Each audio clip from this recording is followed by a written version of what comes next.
वक्त पाकिस्तान के जो नेशनल सिक्योरिटी एडवाइजर हैं वो यूसुफ साहब वो अमेरिका में मौजूद हैं। क्या इतलात हैं, ये जो दौरा हुआ है ये अमेरिकन गवर्नमेंट के दावत पर किया गया है या फिर पाकिस्तान की जानिब से ये दौरा हुआ है?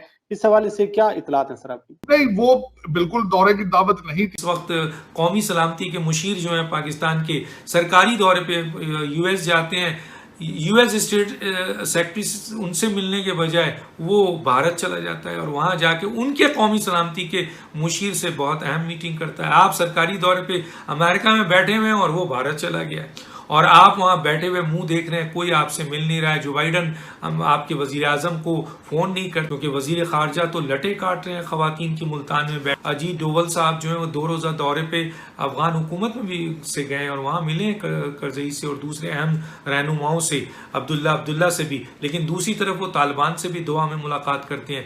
पाकिस्तान अभी भी फैटफ का सामना रहेगा पाकिस्तान को, बल्कि अमेरिकन तैयारी कर रहे हैं कि पाकिस्तान के ऊपर सैंक्शंस लगाई जाएं, इनके ऊपर एम्बार्गो किए जाएं।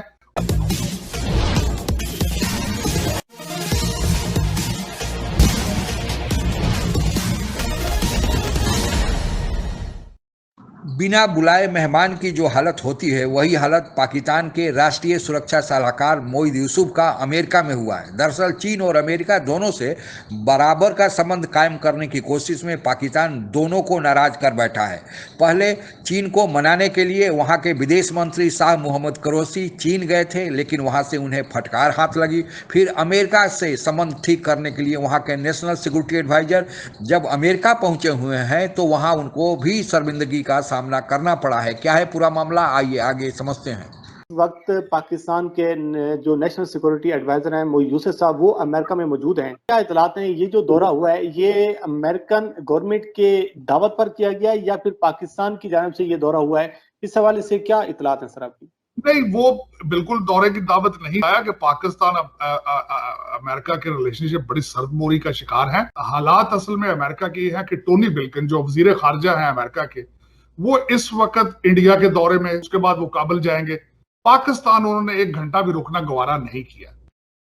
पाकिस्तान के एक और कंफ्यूजन पिछले दिनों हमारे वजीर आजम साहब ने कई जगहों पे कई इंटरव्यूज में अमेरिका का जिस तरह के डेफिनेटली नॉट और सारा ये चीजें की हैं, जिसके बारे में इन्हीं मोईद साहब ने कहा कि उन्होंने तो अड्डे मांगे ही नहीं थे। तो एक कंफ्यूजन का शिकार, और अभी तक जो बाइडन साहब ने कॉल तक नहीं की इमरान खान साहब को किसी हवाले से, तो रिलेशनशिप तो ना होने के बराबर है।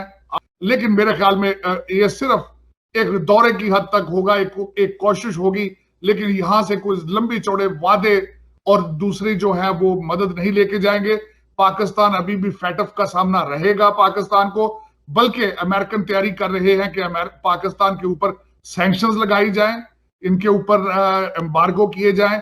और इस वक्त आपको पता है कि उस रीजन में India has become the major biggest ally of America China के खिलाफ। तो वो उनमें यहां तक ये भी बात होती रही है वॉशिंगटन डीसी में कि 1.5 लाख फौजी इंडियन जो हैं उनको अफगानिस्तान में भेजा जाए और बिलियंस डॉलर्स पर ईयर के 3 साल का कॉन्ट्रैक्ट इंडिया अमेरिका साइन करे कि इंडियन आर्मी जाके गनी एडमिनिस्ट्रेशन को सपोर्ट करेगी। ये रोटियां लगाने वहां गए हैं, अब इसके अलावा इनका कुछ भी नहीं है। जिस तरह हमारे जो सारे शहजादे लंदन से आते हैं लंदन चले जाते हैं, ये बिल्कुल वही इनके बहन भाई है सारे। ये इस वक्त कौमी सलामती के मुशीर जो हैं पाकिस्तान के सरकारी दौरे पे यूएस जाते हैं।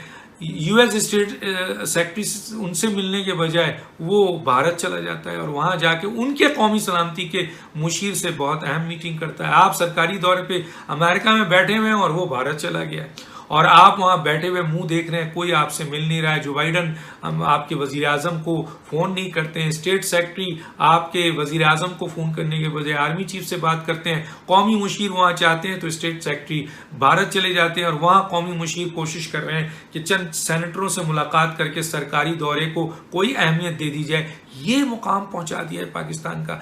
पाकिस्तान आज पहली दफा 73 साल में ऐसे हालात में है कि जनाब सुपर पावर्स जो है वो पाकिस्तान के खिलाफ है। पहले रशिया खिलाफ होती थी तो अमेरिका सपोर्ट करता था, अमेरिका खिलाफ होती थी तो चीन सपोर्ट करता था। आज आपसे चीन भी नाराज है, आज आपसे अमेरिका भी नाराज है। ये है आपकी फॉरेन पॉलिसी, क्योंकि वजीर खारजा तो लटे काट रहे हैं खवातीन की मुल्तान में बैठ के और बड़ी बड़ी भड़कियां मारते हैं पार्लियामेंट में, और उनका अमल जीरो है। उनको रिसीव करने के लिए नीचे लेवल कर को लोग आते हैं। बताइए, अब ये सूरत हाल पाकिस्तान की हो चुकी है। भारत को देख लें आप कि भारत में दोहा में अफगान तालिबान से भारत ने मुलाकात की, क्योंकि मुल्क की जो फॉरेन पॉलिसीज़ होती है वो अपने मुल्क के मफादात के और ख़ित्ते के मफादात के लिहाज से बनाई जाती है। तो उस सूरत हाल में भारत को आज नज़र आ रहा है कि तालिबान से मिलना बहुत ज़रूरी है। हालांकि कुछ दिनों पहले उनकी मुलाकात जो है वो अजीत डोवल साहब जो है वो 2 रोज़ा दौरे पे अफगान हुकूमत में भी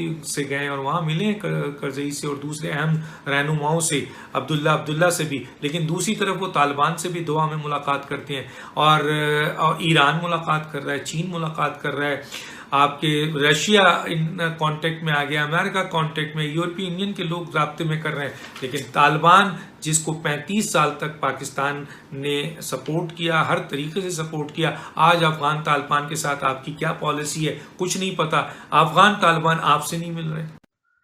विश्व की राजनीति में दोस्त और दुश्मन का चुनाव अपने अपने राष्ट्रीय हितों का ध्यान में रखकर सभी देश करते हैं। अमेरिका के लिए पाकिस्तान दोस्त की हैसियत तब रखता था जब 1979 में सोवियत संघ अफगानिस्तान में अपने समर्थन वाली सरकार को कायम कर दिया। वह कम्युनिस्ट पार्टी की सरकार थी। उसका विरोध अफगानिस्तान में जब होने लगा तो सोवियत संघ उस सरकार के समर्थन में अपनी सेनाएं भी अफगानिस्तान में भेज दिया।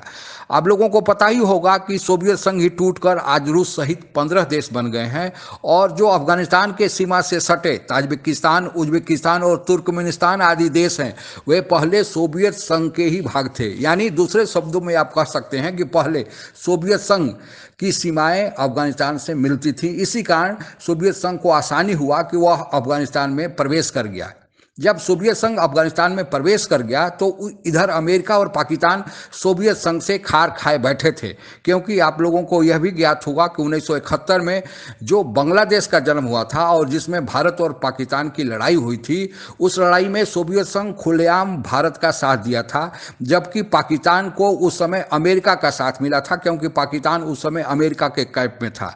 सोवियत संघ ने तो अपना 7वां बेड़ा भी भारत के समर्थन में भेज दिया, और उस 7वां बेड़ा को देखते ही अमेरिका का विश्व विध्वंसक और ब्रिटेन की जो पनडुब्बी आदि थी वे सारे भाग खड़े हुए।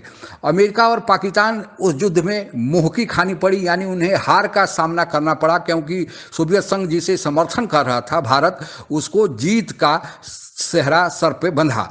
लेकिन वे लोग मौका नहीं देख रहे थे कि सोवियत संघ से फिर कैसे लड़ें और अपने हार का बदला लें। लेकिन उन्हें मौका तब मिला जब सोवियत संघ अफगानिस्तान में आ गया।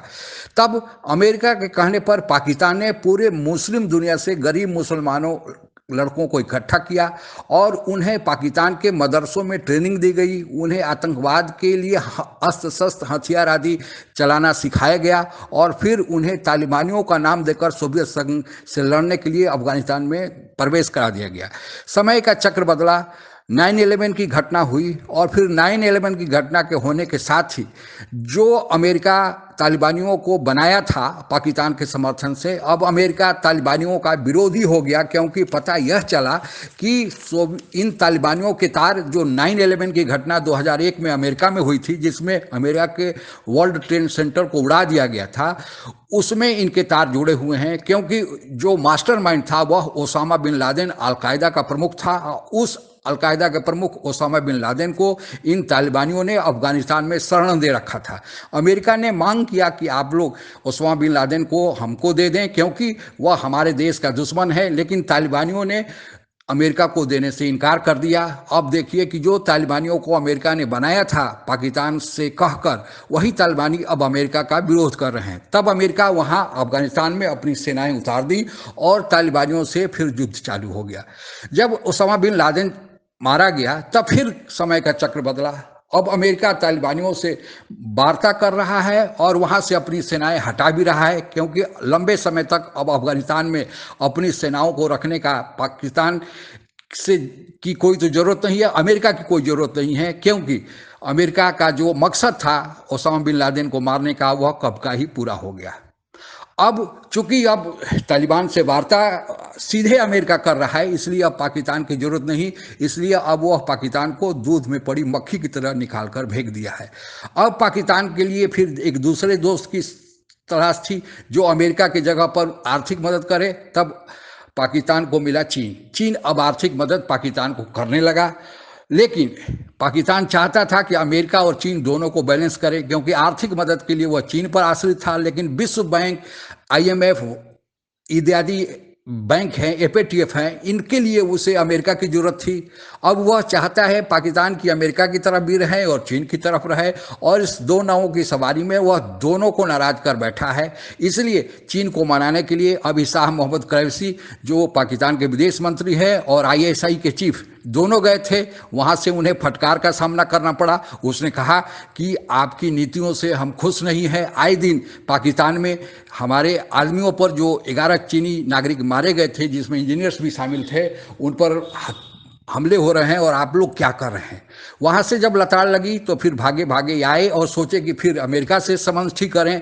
अभी national security adviser Moeed Yusuf और फिर ISI के चीफ अमेरिका गए हुए हैं, लेकिन अमेरिका ने भी घास नहीं डाला और बेइज्जती का सामना करना पड़ा, क्योंकि बिन बुलाए गए थे और जिस विदेश मंत्री से बात करना गए थे वह विदेश मंत्री भारत में उस समय मौजूद थे। तो आज पाकिस्तान की स्थिति यही है, और इसका मूल कारण है कि पाकिस्तान आर्थिक रूप से बहुत कमज़ोर है। जब आप आर्थिक रूप से कमज़ोर है तो आपको किसी न किसी देश का सहारा चाहिए।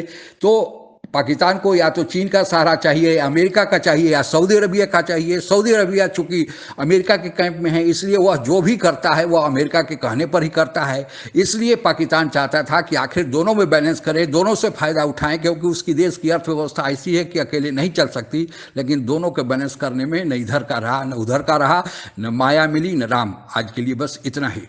आप अगर हमसे जुड़ा रहना चाहते हैं तो कृपया मेरे चैनल को सब्सक्राइब करें तथा बेल आइकन भी दबा दें, ताकि नई वीडियो की जानकारी तुरंत आप तक पहुंच जाए। धन्यवाद। जय हिंद।